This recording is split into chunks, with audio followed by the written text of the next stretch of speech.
Assalamualaikum warahmatullahi wabarakatuh. Perkenalkan, nama saya Muhammad Bahrullah Saputra. Di sini saya akan menjelaskan materi mata kuliah mengenai rangkaian elektronika. Nah, rangkaian elektronika di sini yang saya jelaskan itu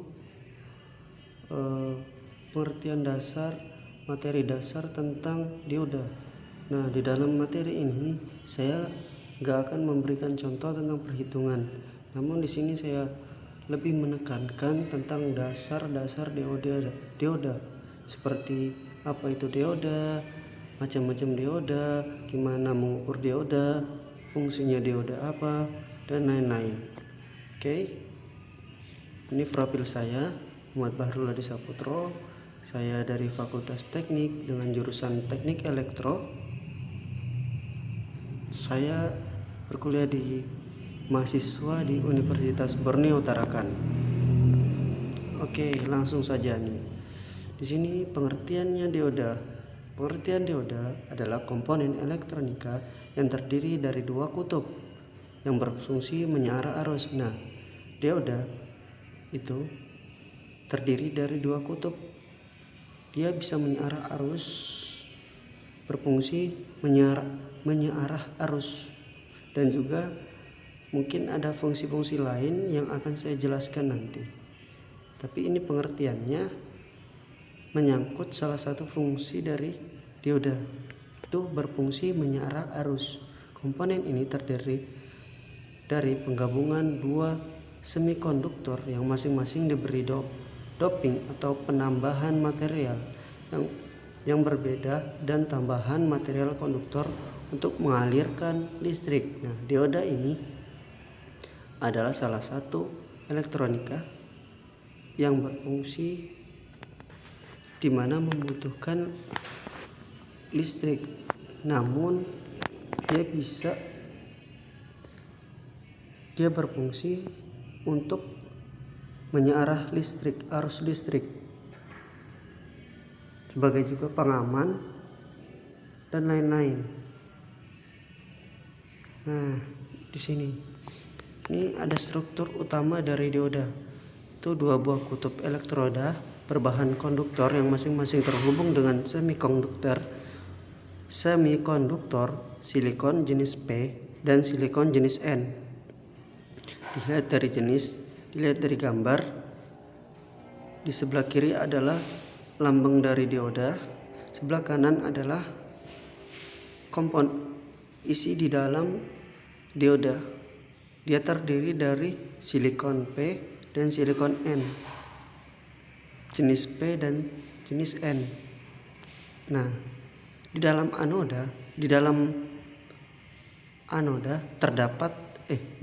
dalam dioda terdapat anoda dan katoda. Anoda adalah elektroda yang terhubung dengan silikon jenis P yang paling bawah dari gambar, di mana elektron terkandung lebih sedikit. Nah, di anoda terdapat elektron, namun elektronnya sangat sedikit. Sedangkan katoda adalah elektroda yang terhubung dengan silikon jenis N yang di atas, di mana elektron terkandung banyak. Nah, di dalam katoda terdapat banyak elektron, sedangkan di dalam anoda ada elektron namun sedikit. Pertemuan antara silikon N dan silikon P akan menunjukkan suatu perbatasan yang disebut PN junction.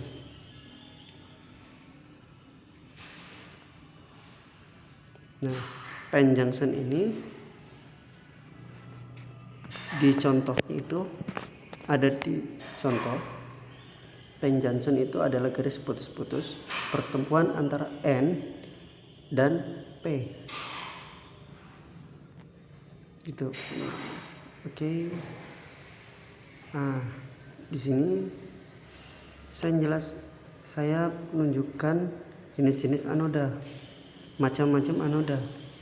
Nah, anoda yang sering kita gunakan adalah anoda yang di pojok atas.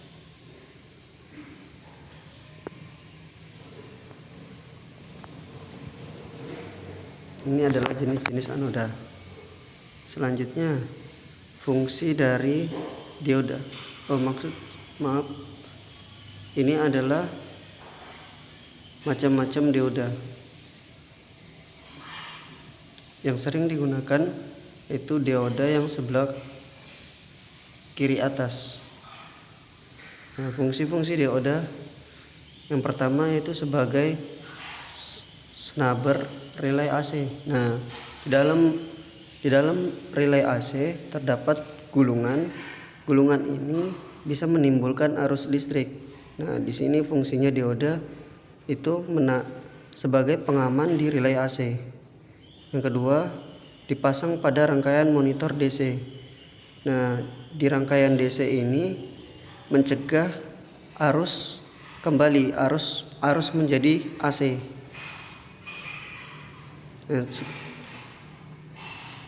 Yang ketiga, sebagai proteksi input terbalik DC.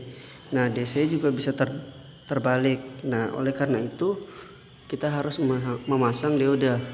Yang keempat, sebagai over voltage protection. Nah, di dalam dunia kelistrikan ada yang namanya sumber tegangan tinggi dan sumber tegangan rendah. Nah, sumber tegangan tinggi jika terlalu tinggi maka akan merusak alat-alat komponen-komponen yang lainnya. Maka dari itu kita harus memasang dioda sebagai pengaman arus tinggi. Makanya fungsi keempat yaitu sebagai over voltage protection, sebagai pengaman di sumber tegangan tinggi. Nah, di sini ada cara kerja dioda. Secara sederhana, cara kerja dioda dapat dijelaskan dalam 3 kondisi, yaitu kondisi tanpa tegangan atau unbiased. Yang kedua, diberi tegangan positif atau forward biased. Yang keempat yaitu yang ketiga yaitu tegangan negatif atau reverse biased.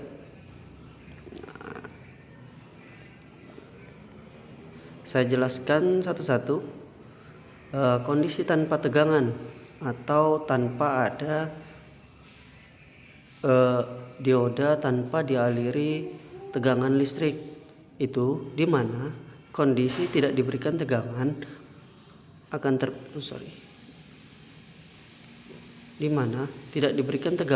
terbentuk suatu perbatasan antara medan listrik pada daerah P-N conjunction. Nah, di sini tahu kan teman-teman, P-N conjunction itu yang mana? Perbatasan antara P dan N. Nah, itu di situ terlihat jelas adanya perbatasan. Hal ini terjadi diawali dengan proses difusi, yaitu bergeraknya muatan elektron dari sisi N ke sisi P. Elektron-elektron tersebut akan menempati suatu tempat di sisi P yang disebut dengan holes. Pergerakan elektron-elektron tersebut akan meninggalkan ion positif dari sisi N dan holes yang terdiri dari elektron yang menimbulkan ion negatif di sisi P. Ion-ion tidak bergerak ini akan membentuk medan listrik statis yang menjadi penghalang pergerak elektron pada dioda. Nah, ini dioda pada kondisi tanpa tegangan, tanpa diberikan tegangan listrik seperti di gambar. Nah, yang kedua, kondisi tegangan pada positif, yaitu kondisi diberikan tegangan namun di tegangan positif atau forward bias, yaitu pada kondisi ini bagian anoda disambungkan dengan terminal positif sumber listrik dan bagian katoda disambung dengan terminal negatif. Adanya tegangan eksternal akan mengakibatkan ion-ion menjadi penghalang aliran listrik menjadi tertarik ke masing-masing kutub. Nah, di sini kutub negatif ke kutub negatif, kutub positif ke kutub positif. Itu katoda ke positif, anoda ke negatif.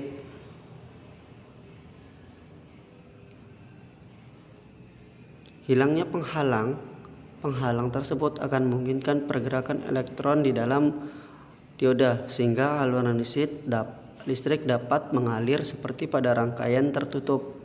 Nah, di sini jika kita berikan anoda, maka rangkaian listrik akan terus tanpa adanya konsleting karena fungsi dioda yaitu sebagai pengaman.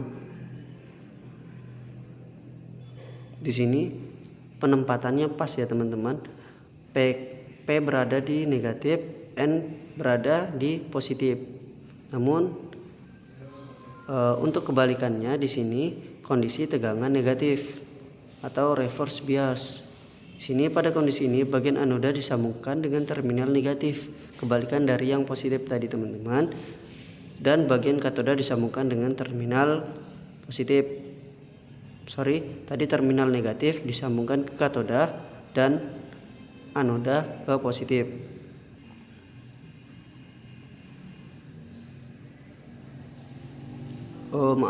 Bagian anoda ke negatif, bagian katoda ke positif.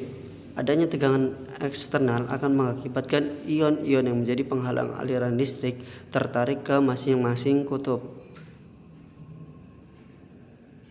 Pemberian tegangan negatif akan membuat ion-ion negatif tertarik ke sisi katoda atau N-type yang diberi tegangan positif, dan ion-ion positif tertarik ke sisi anoda atau P-type yang diberikan tegangan negatif.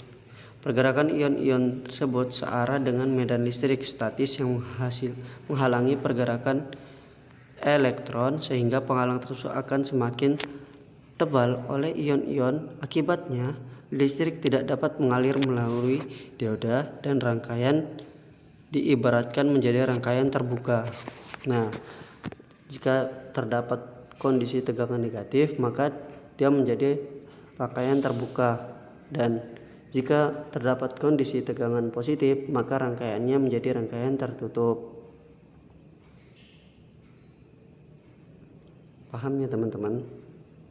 Perbedaannya 3 jenis kondisi pada dioda, yaitu yang pertama kondisi tanpa sumber tegangan, yang kedua kondisi tegangan positif, yang ketiga kondisi tegangan negatif. Nah, di sini saya juga memberitahu gimana cara mengetahui bahwa dioda tersebut rusak atau tidak.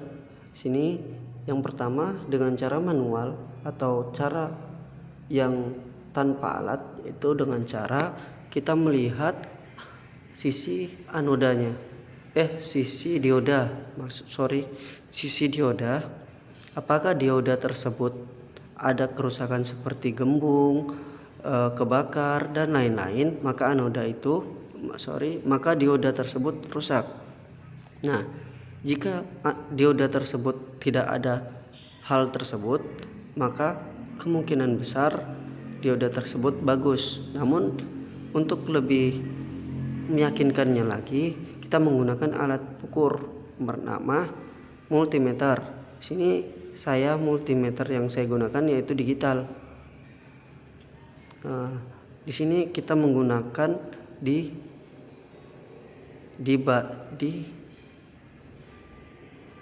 skala ohm.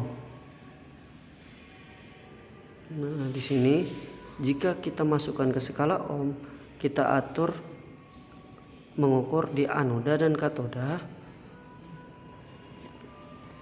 Jika kita ukur prop positifnya kita arahkan ke anoda dan prop negatifnya kita arahkan ke katoda, maka pembacaan alat ukur tidak akan bergerak, jarumnya tidak akan bergerak. Namun sebaliknya, jika kita taruh prop positif ke katoda, prop negatif ke anoda, maka jarum ukur akan bergerak, maka dioda tersebut dinyatakan bagus. Namun jika keadaan di mana kondisi dioda short, yaitu seperti kita taruh prop positif ke anoda dan prop negatif ke katoda, maka jarum akan bergerak. Sebaliknya, jika kita taruh prop ke katoda dan anodanya negatif, maka jarum akan bergerak. Maka ini dinamakan kondisi short atau katode. Maka dioda tersebut rusak. Cara lainnya kita bisa menggunakan skala tes dioda, di mana modenya kita taruh di dioda. Jika prop positif kita taruh ke anoda dan prop negatif kita taruh ke katoda, maka pembacaan alat ukur akan bernilai 0,643. Maka dioda tersebut sangat bagus. Namun jika nilainya 0, maka dioda tersebut rusak. Nah, gitu teman-teman, cara mengetahui dioda tersebut rusak atau bagus.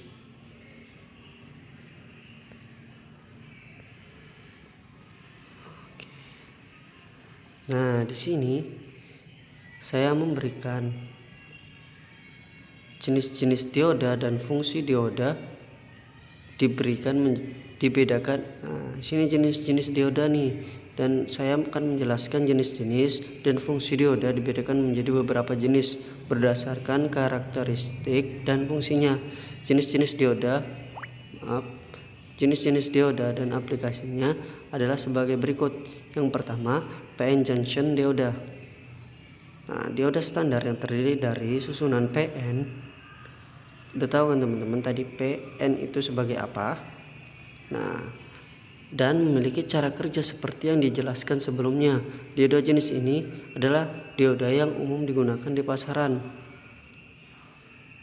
Disebut juga dioda generik, digunakan terutama sebagai penyarah arus. Nah, PN junction ini banyak sekali di pasaran, sering sekali digunakan.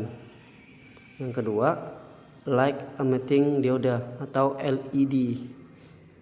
Saat dialiri arus forward bias arus positif, maka LED akan mengeluarkan cahaya. LED ini umum digunakan sebagai alat penerang dan berbagai jenis digunakan untuk mengganti lampu fluoresen. Nah, di sini dioda LED ini juga sebagai fungsi penerang nih teman-teman. Jika dipasang di arus forward bias atau tegangan positif.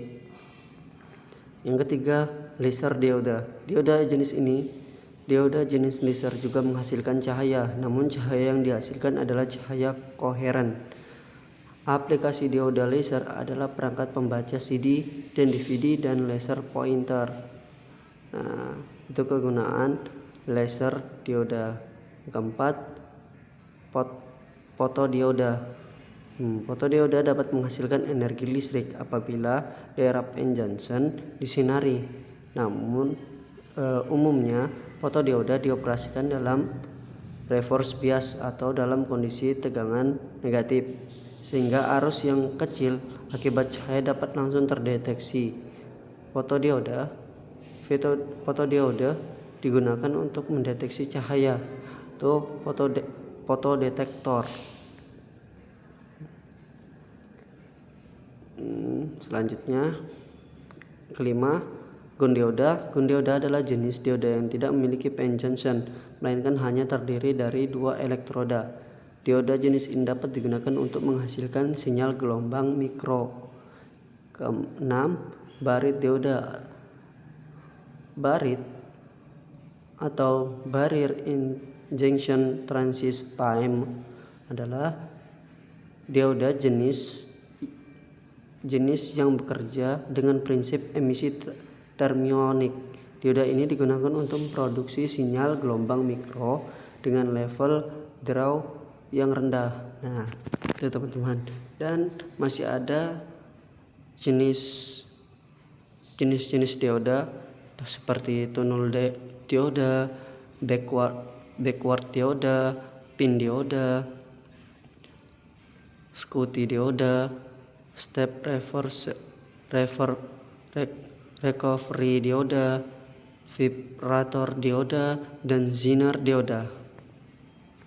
Nah, itu teman-teman jenis-jenis dioda. Mungkin cukup jelas ya teman-teman materi yang saya jelaskan tentang